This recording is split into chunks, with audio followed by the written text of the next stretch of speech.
אז אחרי שהבנו מה עיתונאיות עושות ולמה הן עושות את זה, ואחרי שהן התמודדו באומץ עם כל הטענות והמענות שלנו, הגיע הזמן לפסוע אל מאחורי הקלעים ולצפות בתהליך ולא רק במוצר המוגמר.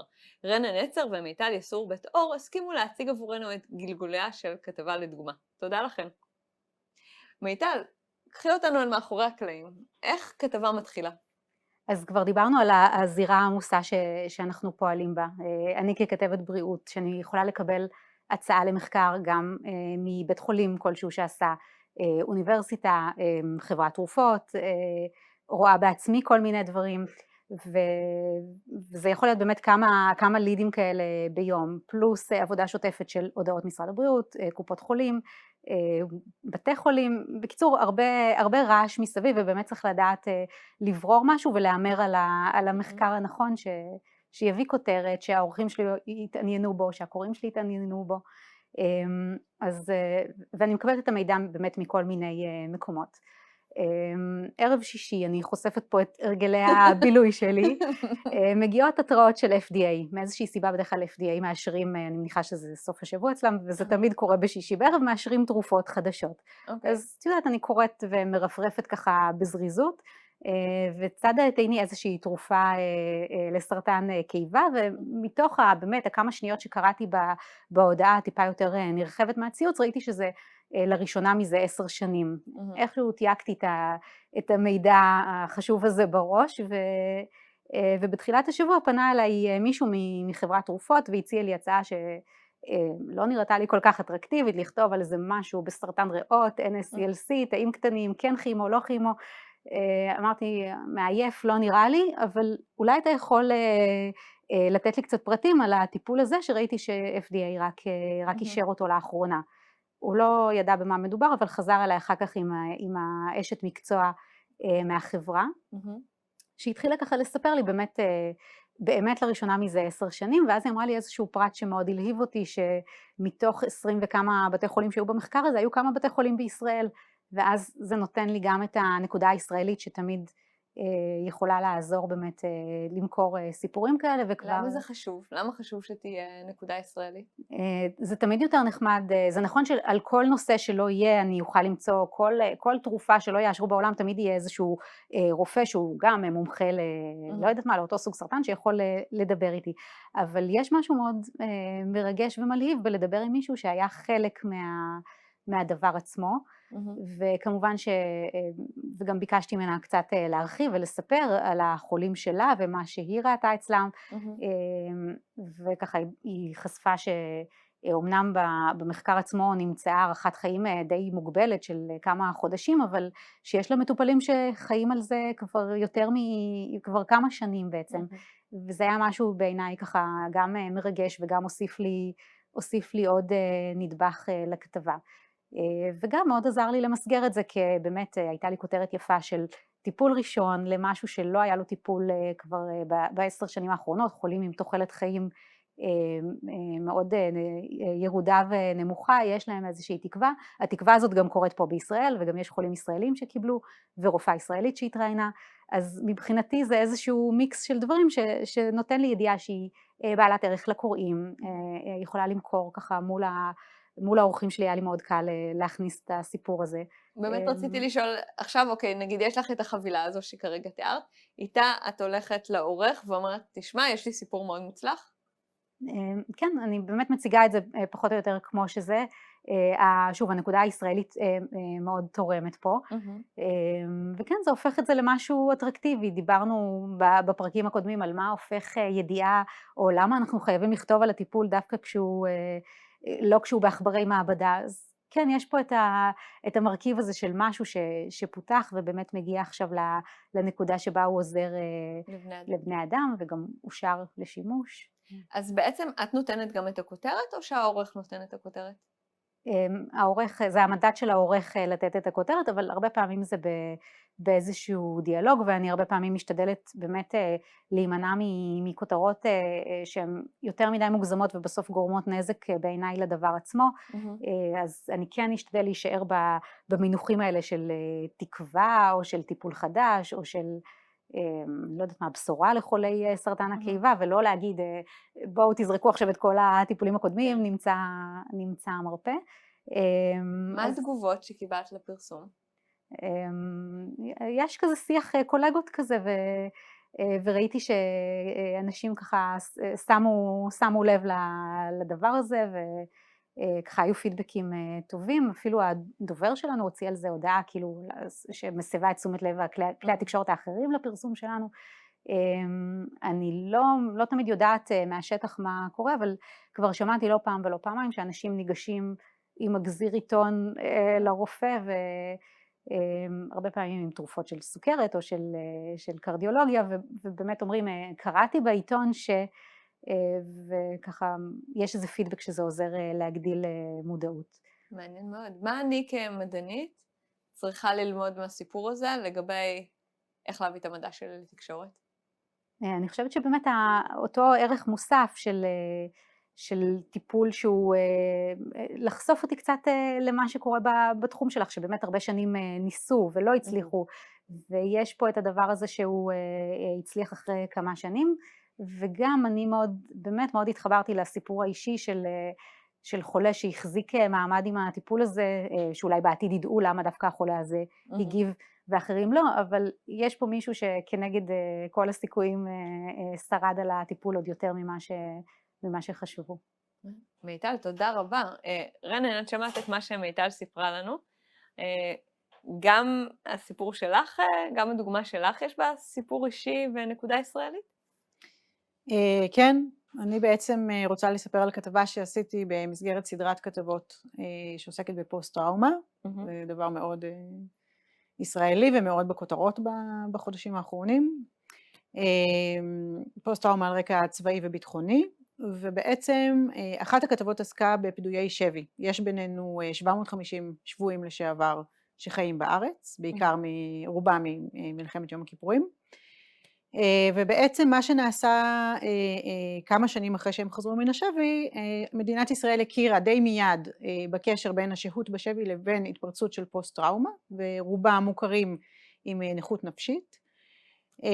רק בשנה האחרונה המדינה נעתרה לבקשתם של השבויים. רק השנה האחרונה, אנחנו מדברים על 2021 כרגע. כן, חלקם נפטרו, חלקם בני 70-80. רק עכשיו הם נעתרו בעקבות לחץ גדול שהשבויים הפעילו, לבחון את הקשר בין מחלות גופניות לבין השהות בשבי והפוסט-טראומה. וכאן נכנס המדע. זהו, איך הגעת אבל לסיפור הזה בכלל? איך הכל התחיל? הגעתי לסיפור הזה כי עשיתי באמת משהו כמו 10 כתבות על פוסט-טראומה צבאית, וההשלכות שלה מכל מיני זוויות, חוקרים, בני משפחות, הלומי קרב, ובכל התחנות שעשיתי בדרך והאנשים שנפגשתי שמעתי שמשרד הביטחון סוף סוף הקים את ועדת שני, בראשות פרופסור מוטי שני, לקח 15 מומחים, רופאים וחוקרים למחלות שונות, ובעצם ישב ובדק במשך שנה, הצוות הזה, את הקשר בין 15 מחלות לבין פוסט-טראומה ושהות בשבי. ושנה שלמה ישבו השבויים והמתינו לממצאים של אותה ועדה. עכשיו, אני כששמעתי את זה כבר שמעתי מחוקרת, אני חושבת שזה נורא חשוב בנקודה הזאת שחוקרים ומדענים יהיו אקטיביים, שיש כבר דיבור על זה שהם בעצם חברי הוועדה מתעלמים מחלק גדול מהממצאים שהמדע מצא, שהמחקר מצא. בפברואר האחרון ראיתי שוועדת שני פרסמה את המלצותיה, ההמלצות היו קלושות מאוד, זניחות מאוד, המליצה להכיר בקשר בין 4 מחלות בלבד, שהן באמת מאוד מאוד, אפילו אפשר להגיד קלושות, אלה לא המחלות הגדולות שמהם פדויי השבי הישראלים סובלים, ואת כל המחלות הגדולות, שזה מחלות לב, מחלות עור, מחלות אוטואימוניות, מחלות כלי דם, הם בעצם שללו את הקשר. ואת ידעת מאיזשהו מקור שיש מחקרים שבעצם קושרים אותם, והתעלמו מהמחקרים הללו. למעשה גם הוועדה אומרת את זה. מי שיושב וקורא את דוח הוועדה, ועשיתי וקראתי כמה וכמה פעמים, כי את כל פעם מגלה עוד נדבך ועוד נדבך, הוועדה קראה 250 מחקרים מדעיים, מהארץ ומהעולם. ובעצם את יכולה לראות איזשהו, הפאזל, משהו שם לא הסתדר, משהו שם היה לא הגיוני, כי הוועדה אומרת בהחלט, גם מחקרים מישראל, יש המון המון מחקר בארץ שנעשה על זה, וגם מחקרים מארצות הברית ומדינות אחרות מראות למשל שפדויי שבי אמריקאים ממלחמת העולם השנייה שסובלים מפוסט-טראומה, יש להם סיכון הרבה יותר גבוה ללקות במחלות לב. והשורה הבאה היא, לא מצאנו כל קשר בין מחלות לב ובין פדויי שבי, ולכן אנחנו לא נכיר בהם. ואז עולה השאלה, מה קרה פה בעצם? יש כאן כמה חזיתות. יש את המדע, שבמשך עשרות שנים ייצר מחקרים, רק בישראל יש לנו למעלה מ-100 מחקרים, שעוסקים, שלגמרי ביססו את הקשר בין התפרצות של מחלות גופניות בגלל פוסט-טראומה, ויש לנו את הפדויים, שמאוד מאוד מאוכזבים כשהם שומעים על החלטה של משרד הביטחון. יש לנו את משרד הביטחון ואת אגף השיקום שמונע משיקולים שהם כלכליים טהורים. המדינה לא רוצה לשלם לכל מי שבא אליה, אנחנו מכירים את הסיפורים מאגף השיקום. ובעצם משהו כאן לא מסתדר. במסגרת תחקיר יש באמת את הפריבילגיה למצוא את החלקים של הפאזל. מה מתברר? מתברר בתחקיר שעשיתי שמשרד הביטחון פנה לחברי הוועדה ואמר, אתם לא תתעסקו בפוסט-טראומה, אתם לא יכולים להתעסק בהשפעות של פוסט-טראומה על הנפש, ולא בכמה היא תורמת להתפתחות של מחלות גופניות. ובכך הוא למעשה עיקר ורוקן מתוכן את הוועדה, מכיוון שהמחקרים המדעיים מראים שהנזק הגופני נעשה דרך המנגנון הטראומטי, הנזק שהפוסט-טראומה עושה. אז אוקיי, אז לך יש תחקיר, יש לך מקור, קראת את הדוח, הצלחת להבין את הסיפור, יש לך את בעלי עניין השונים, מה את עושה עכשיו? קודם כל, עצם זה שמפרסמים את התחקיר הזה, וכל בעלי העניין שעכשיו תיארת ופירטת יודעים מה קרה, זה כבר הרבה. זאת אומרת, כל אחד מהם לא ראה את כל התמונה. ואני גם פניתי לחוקרת הראשית בישראל, שמתעסקת במחקרים האלה, חוקרת כבר 40 שנה בערך את פדויי השבי, והיא נזעקה. זאת אומרת, זה כל כך פער ברור וזועק בין המסקנות של הוועדה לבין המסקנות שלה, של המחקרים המדעיים, וכאן אני חושבת שהיא עשתה מעשה חכם, אמיץ, מתבקש, עם חוקר, יושב וחוקר כל חייו משהו, והוא רואה שמערכות אינטרסנטיות עושות ניצול ציני לפעמים בממצאים שלו. אני חושבת שהתפקיד של המדענים הוא לא רק לשבת במשרד שלהם במעבדה ולהגיד, חבל הם לקחו את זה למקום אחר, אלא לקום ולהגיד, בין אם בפנייה לכתבים, בין אם בכתיבת מאמר דעה, שהוא כאילו סטרילי יותר ומביע, יש להם שליטה על איך להביע את דעתם, צריך להגיד, נעשה פה משהו לא בסדר. מה שמשרד הביטחון החליט, נוגד את כל הממצאים מכל המחקרים שנעשו. אז רגע, אז אם אני רוצה שנייה לעקוב אחרי גלגוליה של כתבה, או גלגוליו של תחקיר במקרה הזה. את עבדת על הנושא, ובמסגרת עבודתך על הנושא, שמעת כמה פעמים על הוועדה הזו. שמעת ממקור מסוים שזה הולך, שיש בעיות בעבודת הוועדה, כן. קיבלת את הדוחות, ניגשת לעורך שנתן, אני משערת את ברכתו, נכון. ופרסמת, ואז בעקבות זה גם בעצם הייתה מעורבות של עוד חוקרים אחרים? אני בעצם ציטטתי מחקרים נוספים. היה לי חשוב לתת גם דוגמאות מחול, גם דוגמאות מהארץ, וגם דוגמאות שפשוט זה זועק את הפער הגדול בין, יש לך אין ספור מחקרים שמראים את הקשר בין פוסט-טראומה לבין התפרצות של סכרת בגיל צעיר, ובכל זאת משרד הביטחון בא וכותב, אנחנו לא רואים קשר בין שהות בשבי לבין התפרצות של סכרת. מי שקורא היטב את הדוח יכול לראות את הפערים האלה. אני גם פניתי ליו"ר הוועדה, שהודה שהוא מאוד מאוד לא מרוצה מהממצאים, הוא מאוד לא שלם עם התוצאות. אמר, משרד הביטחון כפה עלינו בעצם איך נעבוד, יצר את צעדינו, והתמונה שהתבררה היא מאוד קשה, היא מאוד מאוד קשה, אני גם, הקונטקסט שמסגרתי את זה הוא כללי יותר, זאת אומרת, בואו תראו איך מדינת ישראל ממשיכה להתנהג עם השבויים, ויתרה מכך כמובן שהמדינה לא רוצה ואין לה אינטרס לעשות את הקשר הזה, כי כל 5,000 הלומי הקרב שכבר מוכרים במשרד הביטחון, ולצערנו כל החיילים שהתגייסו ואולי יהיו הלומי קרב בעתיד, לא יוכלו ללכת ולהגיד, בגלל החוויות הקשות שלי בצבא, יש לי סכרת, או יש לי יתר לחץ דם או מחלות אחרות. אז הראית לנו איך התחקיר יצא לאור, מה קרה אחר כך, או מה ההשלכות של זה? שתי השלכות עיקריות, הם קודם כל פדויי השבי קראו את הדברים, ביקשו פגישה עם ראשי משרד הביטחון, ואמרו להם, דעו לכם שאנחנו מאוד מאוד לא מרוצים ולא שלמים עם ההחלטות שלכם, ההחלטות שלכם אינן בקו אחד עם הממצאים של מחקרים מהארץ ומעולם עשרות שנים, ואנחנו נפעל בעניין אם המצב הזה לא ישתנה. והדבר השני הוא שמכיוון שהם ראו שזה לא הולך לשום מקום, זה איזשהו פולו-אפ שפרסמתי, הם מתכוונים לתבוע את משרד הביטחון, שבעצם סותר את המדע בסיפור הזה, וזאת פעם ראשונה, גם זה תקדים, פעם ראשונה ששבויים לצערנו תובעים את מדינת ישראל, כדי שהמדינה תכיר בזכויות שלהם. מרתק, אז מה אני כמדענית שרוצה להנגיש את המדע שלי, או רוצה שהמדע שלי יהיה רלוונטי למה שקורה בחברה, צריכה ללמוד מהסיפור הזה? אני חושבת שאפשר ללמוד, קודם כל אפשר לראות כמה המדע עוזר לנו להתבונן על מה שקורה.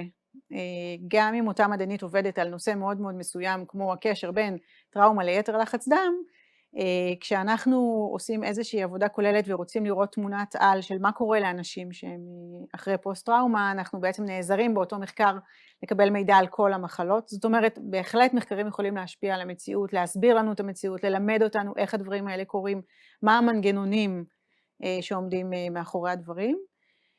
ודבר נוסף שאני חושבת שחוקרים צריכים לדעת זה שבהחלט מערכות יכולות לשלוף את הממצאים שלהם, את המחקרים שלהם ולנצל אותם בדרך שבה הם רוצים ומעוניינים לפעול. ולכן כמו תינוק שנולד, ואני חושבת שכל חוקר שעובד הרבה שנים על משהו זה לידה של משהו מאוד גדול בשבילו, צריך לדעתי ללוות ולהזדעק כשעושים שימוש ציני ובעייתי מאוד בממצאים שלו. יש לו פה אמירה, דווקא משם יכולה לבוא הישועה, הם יכולים לעזור לאותם אנשים אם הממסד מעוות את המסקנות. תודה רבה רנן, זה היה סיפור מאלף. אז רנן נצר, מיטל יסעור, תודה רבה שלקחתם אותנו והצגתם לנו איך נראית העבודה מהצד שלכם, ותודה רבה לכם.